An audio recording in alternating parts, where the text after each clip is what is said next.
अब पूरा French revolution को जानने के लिए हमें जहाँ से ये कारण हुए शुरू होने के, वहाँ से पूरा पहले सोशल स्ट्रक्चर समझना होगा। राजा थे, राजा के नीचे प्रजा थी।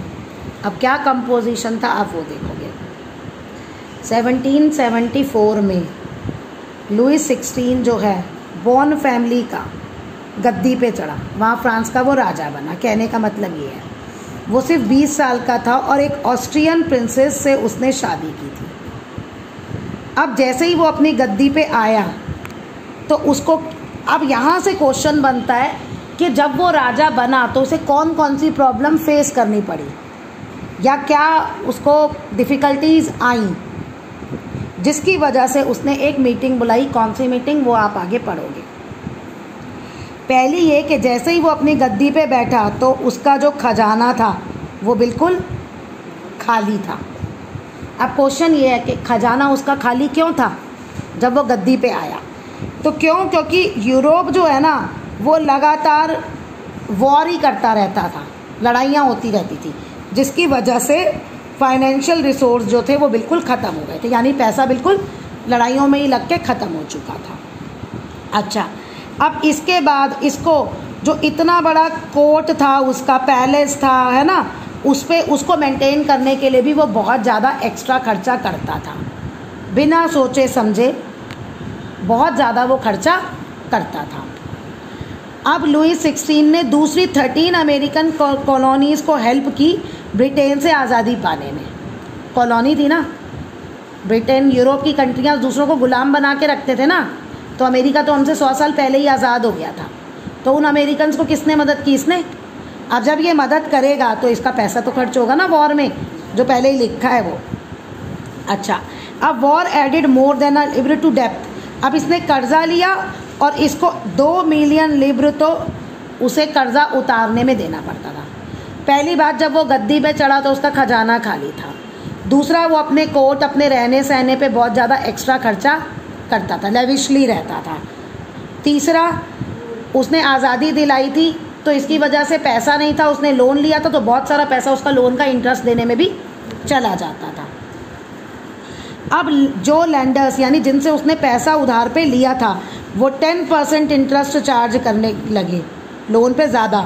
तो अब अगर आपका लोन का अमाउंट बढ़ रहा है, इंटरेस्ट का अमाउंट बढ़ रहा है, तो आपको इनकम भी बढ़ानी पड़ेगी। एक राजा या जो आज भी गवर्नमेंट है उसकी इनकम कहाँ से आती है? जो लोग टैक्स देते हैं। हम लोग भी आज जो टैक्स देते हैं उससे ही गवर्नमेंट सड़कें बनाती है, हॉस्पिटल चलाती है, जितने भी गवर्नमेंट इंस्टीट्यूशन है उसमें जो लोग काम करते हैं उनको सैलरीज देती है। तो ये सारा काम कहाँ से होता है? हमारे टैक्स से। तो वही उसका था। अब उसे अपनी उसका अपना इनकम इंक्रीज़ करनी थी। तो टू मीट, अब इन खर्चों को करने के लिए कौन कौन से खर्चे? आर्मी को करना है खर्चा, आर्मी पे खर्चा करना है, कोर्ट पे करना है, ऑफिसेस पे करना है, यूनिवर्सिटीज़ में, तो उसको टैक्स बढ़ाने पड़े।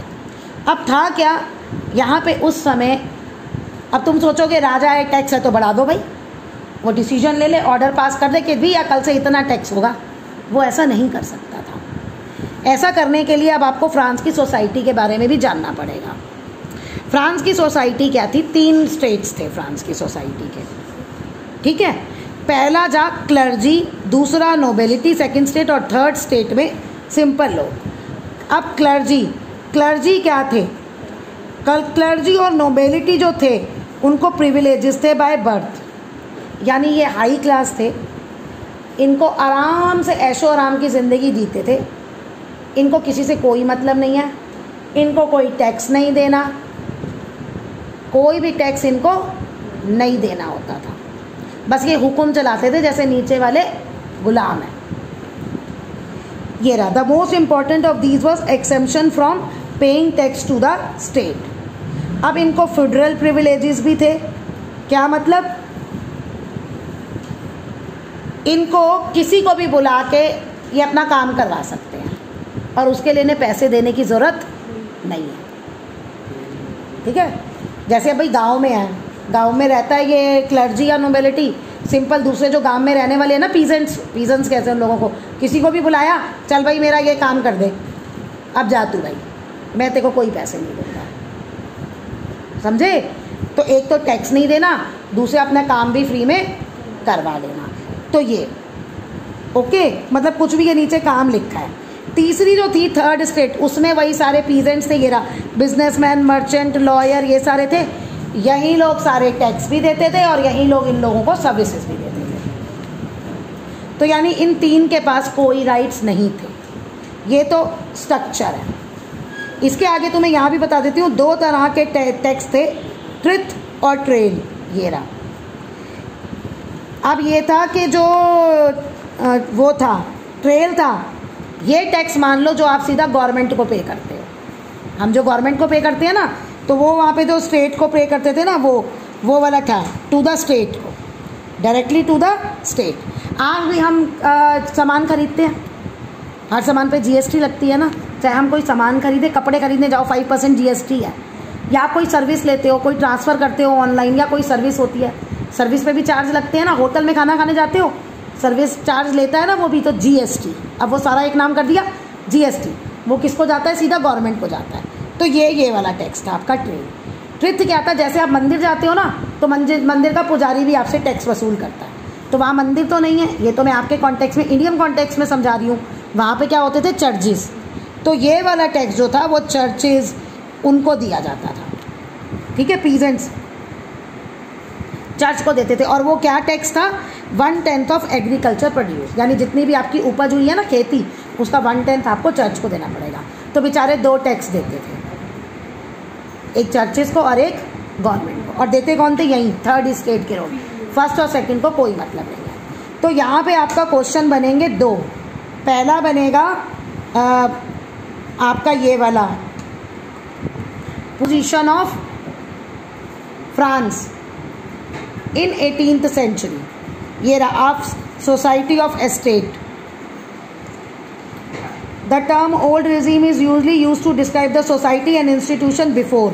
ये रहा आपका क्वेश्चन। ओल्ड regime 1789 से पहले फ्रांस की क्या सोशल स्ट्रक्चर था? फ्रांस का क्या सोशल स्ट्रक्चर था? ओके। दूसरा बनेगा डिफरेंट बिटवीन ट्रिथ एंड ट्रेल। ये दो तरह के टैक्सेस ये बॉक्स में से ले लेना, ठीक है। देखिए क्लर्जी की भी डिफाइन दे रखी है, group of person invested with the special function of church. जो हमारे पंडित होते हैं ना, वैसे ही समझ लो यहाँ पे क्लर्जीज हो गए जो अलग अलग काम करते थे। उसमें पोप भी आ गए और सब भी आ गए, और जो भी काम करते हैं मंदिर में। सिर्फ पुजारी नहीं होता ना, और भी तो लोग होते हैं, एडमिनिस्ट्रेशन भी तो होता है मंदिर का देखने के लिए। ये सारा वही है।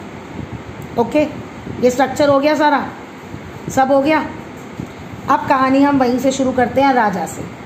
अब राजा सीधा ऑर्डर पास नहीं करेगा कि भाई टैक्स बढ़ा दो। वो क्या करता था? इन तीनों की मीटिंग बुलाता था। अब इस मीटिंग में जो फैसला होगा ना, वही वो कर देता था, इम्प्लीमेंट कर देता था। अब राजा का क्या था? राजा जो है इन तीनों की मीटिंग बुला सकता था, कभी भी डिसीजन नहीं ले सकता था। इन तीनों की मीटिंग बुला सकता था कभी भी। अब ये यहाँ पे है फ्रेंच सोसाइटी, यहाँ से आ गया रनिंग। ये देखो, French society in the 18th century were divided into 3 states, only the member of the third state. ये तो अभी उसके बारे में उसने किया है। चलिए, इस पेज में आपके 3 क्वेश्चन बनेंगे, 2 मैंने डिस्कस कर लिए। तीसरा, problems faced by Louis 16 upon his accession, ठीक है, इन 1774। जैसे ही वो गद्दी पे बैठा, उसे क्या प्रॉब्लम फेस करनी पड़ी। देखिए, अब बीच का लेसन मैं बाद में बताऊंगी। मैं अपनी कहानी वहीं से शुरू कर रही हूँ जहाँ से मैंने छोड़ी थी। अब राजा को टैक्स करना था, ये रहा। Louis 16 had to increase taxes बढ़ाने थे।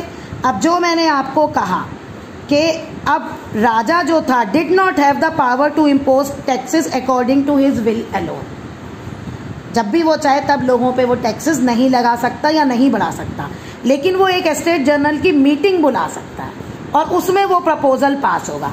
अगर वो उस प्रपोजल को पास कर देंगे तो भैया टैक्स बढ़ जाएंगे। अगर वहाँ प्रपोजल पास नहीं होगा तो टैक्स। सिर्फ राजा के हाथ में ये था। देखो, ये रहा, monarch alone could decide when to call meeting, इस बॉडी की मीटिंग कब बुलानी है। और लास्ट टाइम वो 1614 में बुलाई गई थी। वहीं से हमारी कहानी शुरू हो रही है। अब देखिए क्या हुआ। देखिए जब उसने कहा मीटिंग बुलाई, अब यहाँ थोड़ी सी प्रॉब्लम आई। पहले क्या होता था, टोटल 600 मेंबर्स थे। 300 मेंबर क्लर्जी ग्रुप के थे, फर्स्ट स्टेट के, ठीक है, एक फर्स्ट स्टेट था, दूसरा 300 मेंबर नोबेलिटी के थे और 600 मेंबर थर्ड स्टेट के थे, आम बिजनेसमैन, ये सब थे, ठीक है। तो टोटल कितने लोग हो गए? 1200 लोग हो गए। टोटल 1200 लोग होंगे मीटिंग में, राइट। अच्छा, अब जब टोटल 1200 लोग होंगे मीटिंग में, लेकिन वोटिंग कैसे होती थी पता है? पूरे क्लर्जी का एक वोट, पूरी नोबेलिटी का 300 लोगों का एक वोट, 300 लोगों का एक वोट, 600 लोगों का एक वोट। अब ऐसे में अगर डिसीजन लेना है तो डिसीजन तो हमेशा राजा के फेवर में ही जाएगा। भैया क्लर्जी और नोबिलिटी तो एक एक करके 2 बना लेंगे, थर्ड स्टेट वाला तो हमेशा एक ही वोट पे रहेगा। अब उन्होंने तो टैक्स पे करना नहीं है, उन्होंने तो टैक्स पे करना नहीं है। वो टैक्स इंक्रीज करेंगे तो मे बी चर्च का भी टैक्स इंक्रीज हो जाए, तो उनको तो फायदा ही है, तो वो तो हाँ में ही जवाब देंगे, ठीक है ना। और इस बुक में एक और भी, अब ये हो गया क्लियर कि कैसे 3 वोट।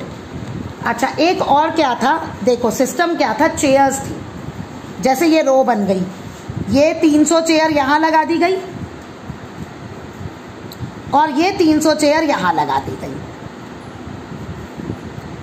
2 रो बन गई 300 चेयर की। एक जगह सारे क्लर्जी के बैठ गए, एक जगह सारे नोबेलिटी के बैठ गए, ये क्लर्जी के बैठ गए, ये नोबेलिटी के बैठ गए। अब इनके पीछे थर्ड स्टेट वाले खड़े हैं 600, यहाँ थर्ड स्टेट वाले खड़े हैं 600। ये अरेंजमेंट समझ में आया? अरेंजमेंट भी ऐसे करते थे। अब हुआ क्या, इसमें अब एक दिक्कत आ गई। जो थर्ड स्टेट थी ना, वो बिगड़ गई। वो कहने लगी 1 पर्सन 1 वोट लो, अपना वो सिस्टम हटाओ, 1 पर्सन 1 वोट लो। उसमें उनके जीतने के चांसेस थे। 600 सारे एक साइड करते वोट, चलो ना भी करते, 1-2 करते, लेकिन सारे क्लर्जी तो बुरे नहीं होंगे, सारे नोबेलिटी तो बुरे नहीं होंगे, उनमें कोई अच्छे लोग भी होंगे जो इनके बारे में सोचेंगे, तो उनमें इनके चांसेस ज़्यादा थे। और जो डिसीजन आता वो फ्रांस के फेवर में ही आता। तो वो इस बात पे अड़ गए, राजा ने मना कर दिया, ये इन्होंने कर दिया विद्रोह। फिर सारी कहानी शुरू हुई फ्रांस की, कॉन्स्टिट्यूशन बनने की।